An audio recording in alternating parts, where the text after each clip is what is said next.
All right, Aftergrads, welcome back to another episode of the Aftergrad Podcast. I'm Robert. And I'm Victoria, and I'm also very tired. And I'm exhausted. I'm under the weather slightly, and I don't know if it's a consequence of the seasons. I feel like I'm doing a little bit better with seasonal depression this time around, last year. We knew it was coming. And it's here. The weather is shifting. And we were checking in. I was checking in. I was like, listen, it's getting darker earlier. What should I do? Should I do this? Should I put the workout here instead of here? Yeah. What do you think, friend? Because I know it's here. I don't know. And I think I came to you and I was like, I don't even have a routine anymore. It just happens. Like, are you going to the gym? Yeah. You've been going in the morning. Have you seen this new reality TV show? Let's just watch it. Let's just watch the whole second season. Right. In one weekend. In Boom. one weekend. Mm-hmm. But I think still going back to the fact that like the routines and a little bit of the meditation and all those things that have just like worked us up to this particular point have like somehow prepared me. Stabilized me. Right. But then in the midst of that stabilization, there's feelings of uncertainty, awkwardness, like I should be taking a particular step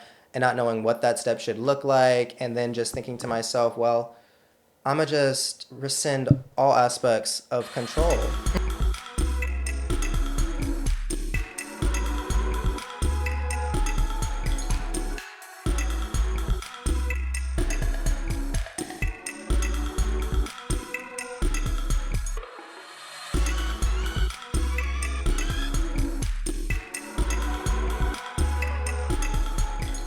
Today is like a different episode. This is something that's unexpected. Yeah. Normally we come to the table with thoughts, points, bullets on what we want to share. Okay. But it's slightly different because when we were trying to plan on like what this episode was going to look like, not that we didn't have anything to say, but we were in a moment where mentally we were feeling a little bit stagnant.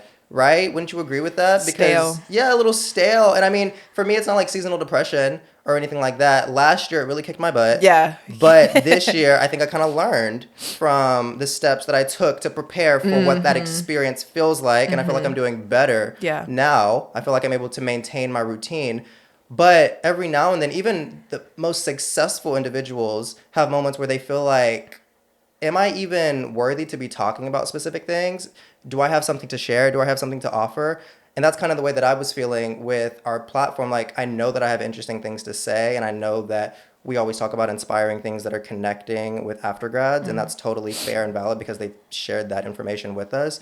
But currently, I was just feeling like, I need someone to pour into me. I need someone to talk to me and let me know, be it the spirits, the ancestors, a fellow individual, an industry leader, someone to just tell me like, you're doing all right. Yeah, you're on the right path. You're on the right path. And we haven't been getting that. And we haven't been getting that because we've been self-validating ourselves, which is totally fine. Right, I'm here for it. we can be each other's hype man, but only for so long, fam. Exactly. Yeah. Exactly. In the midst of feeling, like I was saying, a little stagnant, we had a beautiful opportunity that was granted to us by a family friend of yours. And it was random, too, because we were kind of asking for this shift. Yeah. And it's not necessarily a moment or an opportunity, or not the opportunity, but like the ticket itself isn't you're on the right path, but the ticket itself is putting us in the space where someone can be that person for us to be like, you're doing good, I'm impressed, or I see what y'all are doing and what y'all are up to. Yeah. And that, to be ready as well to go down for this moment, I'm excited. I'm extremely excited. Because that's everything. And that's literally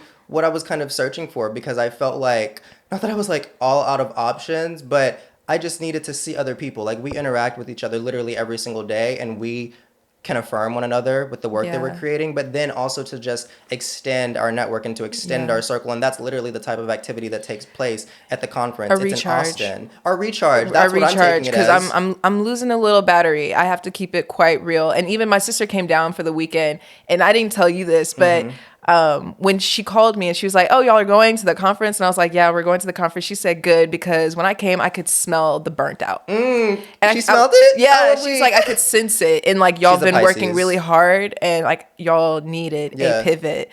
She said, even though that y'all are working hard, it's just kind of obvious that I could see it in y'all's face that you're kind of like over it. So it's not just my mind, like people are sensing it too. Sensing it, right. And I mean, it's your sister, so she knows you. She's lived with you for 20 odd some years. Yeah. But that still says something, I guess. And literally, in the midst of us doing laundry, that's when we received the message from your family friend who was Shout out to Erica. Thank you so much for this. Really appreciate it. Yeah, definitely. And it's crazy. It all aligns. It's not just any conference that's just talking about some random things that we have no idea what it's about or what industry. It's everything that we've been studying and preparing for. So I definitely want to add that to the table as well. Is like, it's so perfect. It seems right. Like we're supposed to be there. Definitely. Blowing my mind. It's not like I'm going to be in there kind of naive. We're actually ready to take in and receive this information. To receive it and to apply it as we continue to shift, and then we return, and then we'll be able to make moves upon all the learnings that we have, which goes to a point too, like this is going to be a super short episode. Like we just wanted to come here and basically say like we were feeling a little bit in a rut, but then also the idea we're going to go to this conference. It's in Austin, so it's only like 3 hours away from where we're at in Dallas, and we're going to take all those learnings and we're going to meet as many people as we can. It's going to be a fabulous time. And then for our next episode, we're going to come back and share it all with you all so that we can basically continue to learn together. And anyone, it's a tech conference, but even in the midst of this tech ecosystem, I think that we're going to meet so many people across different industries like healthcare, computer science, the future of work, future of education, EDU tech, all this stuff. So I feel like it's going to be a very beautiful experience for us to just, step outside of the day-to-day. And you were just talking about wanting to travel and wanting to specifically go to Austin too. So I'm just grateful that we get this opportunity.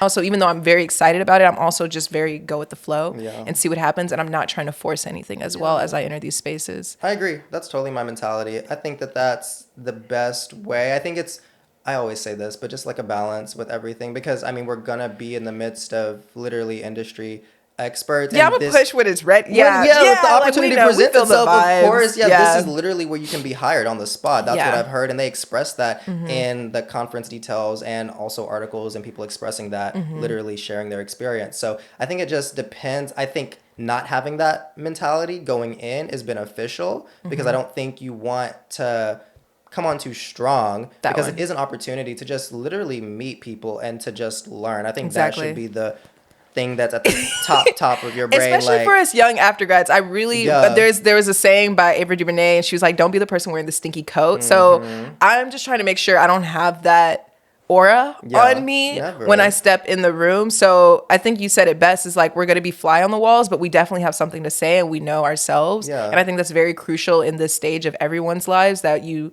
know how to communicate well, but also not force it onto anyone when you see a big name walk by or when you see big money walk in the building. Like, don't be phased. Just know like your worth is also just as worthy. And it doesn't necessarily yet show in the tangible things, but mentally, if it's up here, then they smell that. And that's such a much more appealing scent. And then also, I think that's just going to reap more opportunity for you in the future, because that's just the way that human psychology operates. Like, if you're coming on too strong, I'm going to push away because, first off, who are you? Like, why are you talking to me? I mean, but honestly, if this is an industry legend who you're speaking to, like, I just personally believe that there's steps to the process, and the best thing that you can do to prepare for an interaction like that is do your homework. That one. Read. Did y'all do the homework? As you're going into these interviews and you're interviewing for the job, are you actually not just looking at yourself, but looking at them as well? Like, we're mutual, babes. Has to be mutual every time. It can't be too much goo goo gaga, like, oh my god, like they see that in your eyes, they see through that, and they'll smell that like blood, and they'll run. So I think, and we've talked about this in a past episode too, but at the end of the day, I think ultimately, first and foremost, it's about knowing yourself, like you just said, knowing what you offer to a room, but also in the presence of greatness, and not bowing down, but just having a certain degree of reverence for the people you are interacting with, because these are individuals who have put in the work. They were at your point in the journey that you're walking right now. So understanding that they are a few more steps ahead. And just understanding, literally, that's the wisdom in and of itself. Like, this person is much more further along than I am. So if I want to get to where they're at, I need to listen, of course, and internalize everything that they're saying. Like, literally just come from it like a teacher-student perspective. Then that's literally the energy. I don't even know if I would say a teacher-student perspective. Okay. I don't know. I think there's a moment where you're going to be the student, and I think that internalizing that mentality. But of course, that goes back to what I was saying, how you know what you offer in any interaction. So of course, you're not the teacher and the student being entirely the student in all the time, of course. But I think understanding that with the industry that you might be trying to get into, more like an apprentice. Yeah, like an apprentice. Yeah. Yeah. Just where it's like you're questioning, you want to pick their brain, you have questions for them, and that shows your interest by nature. And they're like, oh, this person knows about me, and they're intrigued, and they have good questions. They're not asking basic stuff. Right. So I would have to say, like, for me, it looks like more of like an apprentice to a master. Just be like, I respect what you do. Yeah. Can I ask you about this though? How do you feel about this and this angle? Because I work on this niche, and in my field, I feel like your things would apply, but to this degree. I think it came over time with us doing the same thing over and over and over in our ritual, kind of like literally the Karate Kid, you know, where he was putting the jacket on, taking it off, putting it on, taking it off. And like now we're finally given the chance to actually put these skills to the test, but will actually hold and stand for themselves. So going in, I don't have any anxiety or anything. I'm just chilling, ready for this road. 3 hours, let's go. Favorite city. Definitely gonna squeeze in some hiking. Oh, for sure. I mean, I think I've been to Austin in the past. That is true. Yeah. But it's been a little bit, and I didn't do a lot when I was there, and I think I was extremely young. So anyway, it was kind of like a Dallas situation for me coming to be here with you and do this whole production number, etc. So I'm excited to see Austin. I think I have people there, not family, but friends that we might bump into at this conference. So it should just be a whole family friend affair. That way, we're about to find our tribe. We're about to find our people. Yeah, like we've been in this cocoon, just preparing and incubating, and we're ready to pop, and we're ready to exactly. And I know in the working force or in the corporate world, those conferences are coming up. Those Christmas parties where like the greats come from China or they come from New York, and they're flying down for the big Christmas party to meet all the new hires. Y'all are about to be in the midst of greats as well. So are you prepared? Are you ready? Do you know your analyst stuff or whatever you do, whatever your thing is? Do you know it well? And do you have a master's, even if you're bored? So when you come in front with that person who's been in your shoes before, you have something to offer or say, or maybe a different angle that they haven't seen before. You're not asking basic questions. We don't want to wear the stinky coat. We don't want to wear the stinky coat. We don't want to ask basic questions that they already know the answers to, or they've had to repeat, or they maybe have shared multiple times in an interview that you could have researched. Like, you know, like I think that just happened, random note, like with Selena Gomez. She had a documentary that she recently released. It was in regards to her struggles with mental health. And one of the things that I believe she mentioned in there was her irritation from the media with being asked basic questions that have no substance to them. Anyway, I think that goes to exactly what we're talking about. And if you don't have the question, just don't say anything at all. Sometimes silence is a luring thing.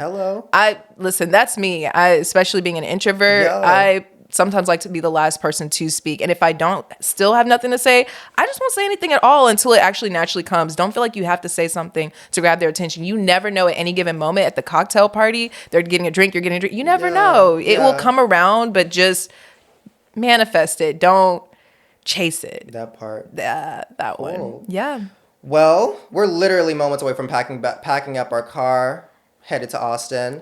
So I think I already mentioned this at the beginning of the Checking episode. in. Yeah. We'll check have to back be there in. by like 3. Yeah, we'll get there by 3. We're going to be taking a little videos of the conference, taking pictures of our fits, just small moments so that when we come back and do our upcoming episode where we do a review of the conference and talk about all the things that we learned, we can kind of include those. And hopefully, I already know we're going to come back so much more vamped and feeling alive again in what we do and what we're shooting for and everything. So that's the part. I'm really just ready to be recharged. And I think it's been long overdue. And I want to make sure that I keep this in mind as well. Like as we continue forward, we keep inserting little moments like this that can always bring us full circle and remind us who we are. That part. Oh, that's a beautiful way to end. But then another thought came to me as you were saying that.